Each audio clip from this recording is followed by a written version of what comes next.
Charming, intelligent, and deeply unsettling. Joe Goldberg from Netflix's You isn't just a character. He's a mirror, reflecting the darkest parts of human nature that we rarely dare to confront. Today, we're diving deep into Joe's mind, exploring what makes him so fascinating, so horrifying, and yes, so disturbingly relatable. Stay with me. This is going to be intense. The charm that draws us in. Let's start with the obvious. Joe Goldberg is likable. He's the kind of guy who holds the door open, remembers the smallest details about you, and has this intellectual air that screams perfect boyfriend material. But that's exactly what makes him dangerous. Joe uses his charm like a weapon, a carefully crafted mask to hide his darkness. And here's the twist. It works on us, the audience. We find ourselves rooting for him even as he commits unspeakable acts. It's a chilling reminder of how easily charisma can blind us to someone's true intention. The master manipulator. Joe doesn't just manipulate people, he manipulates narratives. To him, life is a story and he's the hero. Every person he targets becomes a character in his script, whether they want to or not. Think about how he justifies his actions. Stalking isn't creepy, it's protective. Murder isn't evil, it's necessary. Joe's ability to rationalize his behavior shows how easily we can twist reality to fit our desires. The complexity of his past. Joe's past is heartbreaking. He was abused, neglected, and taught that love is something you have to fight for, sometimes violently.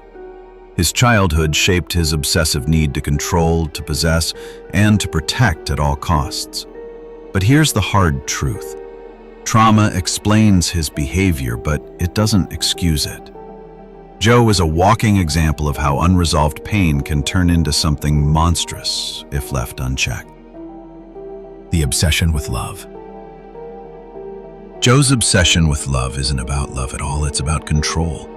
He doesn't see his partners as equals, but as projects, puzzles he can fix to fit his ideal. And yet, haven't we all at some point projected our fantasies onto someone else? Haven't we all tried to mold a relationship into what we want it to be, rather than accepting it for what it is? Joe's obsession is extreme, but it forces us to confront our own toxic tendencies. The moral dilemma he creates for us. This is what makes Joe Goldberg such a brilliantly written character.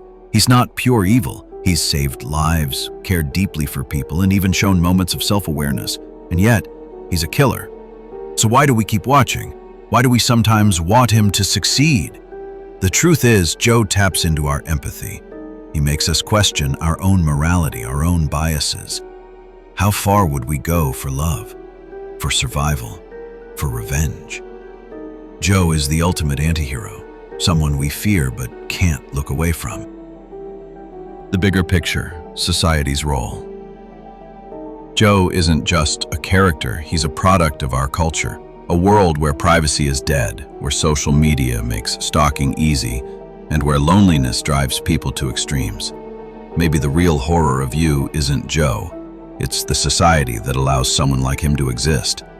And that's a question we all have to face. How do we protect ourselves from the Joe Goldbergs of the world? Or worse, how do we make sure we don't become one? Joe Goldberg isn't just a villain, he's a reflection of the dark, messy parts of ourselves we'd rather ignore. And that's what makes him unforgettable. So what do you think? Is Joe a victim of his past, a product of his environment, or simply a monster? Let me know in the comments. And if you found this analysis as haunting as I did, hit that like button and subscribe for more deep dives into the characters that captivate and terrify us. Thanks for watching, and remember, love is powerful, but obsession is deadly. Stay safe.